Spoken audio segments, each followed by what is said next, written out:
Look, a lot of people have asked me about lending or using the equity in cryptocurrency to borrow to do something with. Now, the key for this is you have to have the cryptocurrency first. Now, if you put $100 in a cryptocurrency, unfortunately, you're not going to be able to borrow enough money to buy a lounge chair. So you have to leverage the opportunity that's in front of you right now to develop some very big cryptocurrency balances over the next 2 to 3 years, which will allow you to use that as equity to lend from.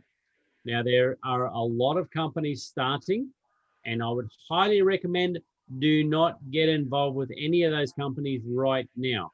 The companies that are coming out now, some of them have been around for 5 minutes, some have been around for a couple of years, but at the moment, it's a bit like the DeFi space where it's actually quite risky to get involved with those opportunities. So what I would think to do is just keep your eyes open and your fingers away from your keyboards and just have a look what's happening and evolving in industry. Now, I firmly believe that you will be able to put your cryptocurrencies on a platform. So you still own your cryptocurrency. Number one, that's really important that you own your cryptocurrency and you control your cryptocurrency.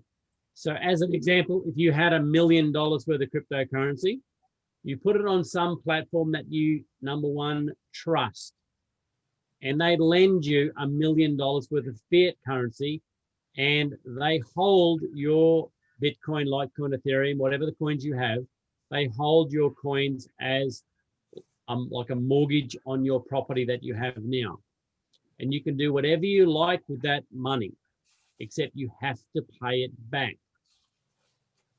All right, number one, you have to pay the money back. You are lending money from some institution somewhere, but you have held or staked your coins with that particular company. So as the value of that cryptocurrency goes up, which is good, you get to enjoy the rewards of holding the cryptocurrency. You haven't sold your cryptocurrency, which is very important because some of you might have bought a Bitcoin at $20,000, and let's say in 3 years' time, it's sitting at $200,000. So your 4 coins you bought last December are now worth $800,000 in a few years' time. You can lend against that $800,000, but you don't pay tax on it because you're not selling your coins. You're borrowing the money. Depending on how you're set up tax-wise, you may be able to claim the interest payments on that loan as well. You may be able to, if the $800,000 worth of Bitcoin goes up to $850,000, you may be able to withdraw the $50,000 equity that's grown in those coins, or convert that $50,000 into other cryptocurrency, but still maintaining the minimum that they require is the $800,000. So the lending aspect of what we do is very, very attractive for tax. It's very, very attractive because I know that interest rates are going to stay low for quite a long time.